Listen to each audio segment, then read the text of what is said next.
आज आपण करणार आहोत हॉटेलच्या भाजीला लाजवेल इतकी टेस्टी आणि लाजवाब अशी ढोबळी मिरचीची भाजी। तर सगळ्यात आधी एका कढईमध्ये तेल गरम करून त्यामध्ये मी 1 चमचा जिरं घातलेलं आहे। जिरं छान फुललं गेलं की मग यामध्ये एक बारीक चिरलेला कांदा घालून घेतलेला आहे। कांदा सुद्धा मस्त गोल्डन ब्राऊन रंगावरती आपल्याला परतून घ्यायचा आहे। कांद्याचा कलर हलकासा बदलत आला की मग यामध्ये आपल्याला 1 चमचाभर बेसन पीठ घालायचं आहे। आता बेसन पीठ सुद्धा कांद्यासोबत आपण काही सेकंद परतून घेणार आहोत। नंतर यामध्ये आपल्याला टोमॅटो आणि आलं लसूणची प्युरी करून ती घालून घ्यायची आहे।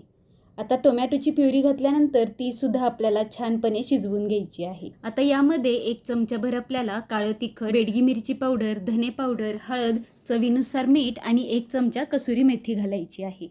आता हे सगळे कोरडे मसाले पुन्हा एकदा आपल्याला तेलामध्ये छान परतून घ्यायचे आहेत। कोरडे मसाले करपू नयेत म्हणून अगदी 1 घोटभर याच्यामध्ये पाणी घालायचं आहे। आता पाणी घातल्यानंतर पुन्हा एकदा 1 मिनिटभर याला आपल्याला छान असं परतून घ्यायचं आहे। याला छान असं तेल सुटायला लागलं की मग यामध्ये आपण पाववाटी ताजं दही घालून घेणार आहोत। हे दही शक्यतो जास्त आंबट नसावं आणि घरचं असेल तर अजूनच छान।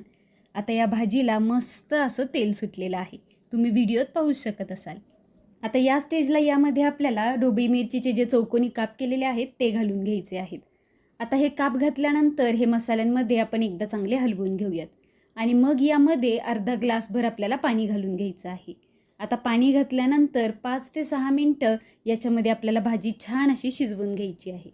या भाजीचा जर डिटेल व्हिडिओ तुम्हाला पाहायचा असेल तर खाली दिलेल्या त्रिकोणावर जाऊन क्लिक करा आणि हा व्हिडिओ तुम्हाला जर आवडला असेल तर या व्हिडिओला लाईक आणि शेअर करा, तसेच आपल्या चॅनलला सबस्क्राईब देखील करा।